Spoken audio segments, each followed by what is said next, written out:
اور شادی کوئی کھیل نہیں ہے، اٹ از اے ہیوج ذمہ داری. ابھی تک تو ہم یہاں پہ ہوتے ہیں نا کہ میاں بیوی اور پھر فیملی کو سمجھ رہے ہیں، وہ ہماری فیملی کو سمجھ رہے ہیں، اور انشاءاللہ جب سمجھدار بچی ہوگی نا وہ اس گھر کو جنت بنا لے گی. کیوں؟ کیونکہ رسول اللہ صلی اللہ علیہ وسلم نے فرمایا تھا کہ مومن مرد کی سب سے بڑی نعمت جو ہے نا اس دنیا میں اس کی نیک بیوی ہے، اور نیک بیوی جنت کے تحفوں میں سے ایک تحفہ ہے. آپ سوچیں ذرا. الحمدللہ کدو سارے ہم سارے الحمدللہ نیک الحمدللہ، اللہ ایسے ہی رکھے. رسول اللہ صلی اللہ علیہ وسلم نے یہ بھی فرمایا کہ جنت کے 8 دروازے ہیں نا، ہمیں سب کو پتہ ہے. تو جو فرما بردار بیوی ہے نا اس کو اللہ سبحانہ تعالیٰ اس دن حکم دیں گے کہ ان 8 دروازوں میں سے جس سے چاہے اندر داخل ہو جائے. اتنی بڑی بات ہے. پھر یہاں تک کہ رسول اللہ نے فرمایا کہ اس عورت کی جو نافرمان عورت ہے نا، لڑتی ہے، اور اس جو بھی آپ کو پتہ ہی ہے نافرمان کس کو کہتے ہیں، رسول اللہ نے فرمایا کہ اس کی نمازیں اس کے سر سے اوپر نہیں اٹھتی ہیں. تو اس لیے دیکھیں اتنی چیزیں کیوں کہی ہیں کہ ایسے نہیں کرنا ایسے نہیں کرنا، کیونکہ یہ جو یونٹ بن رہا ہے نا اس میں نئی نسل پیدا ہونی ہے.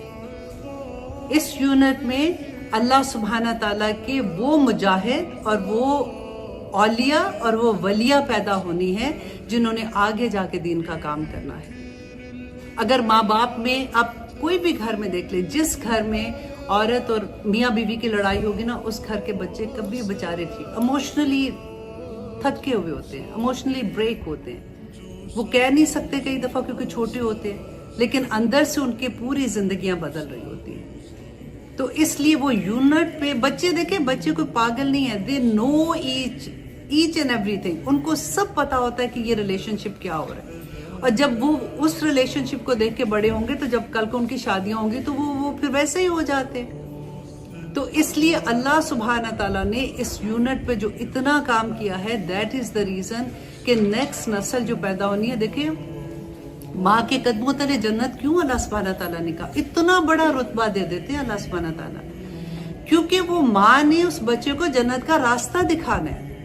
اس ماں کی یہ ڈیوٹی ہے کہ وہ اپنے بچے کو اس طرح سے بڑا کرے کہ اس کو دنیاوی لحاظ سے بھی، کیونکہ دنیا کا علم بھی تو علم ہی ہے نا، کہ اس کے ساتھ ساتھ اس کو اللہ کا علم، اللہ کی پہچان، اس کو اپنا ہونے کا مقصد کہ why I am in this world, میں کیوں نماز پڑھ رہی ہوں، مجھے کیوں فورس کرتی ہے میری ماں کہ میں نماز پڑھوں، اس کی ریزن کیا ہے.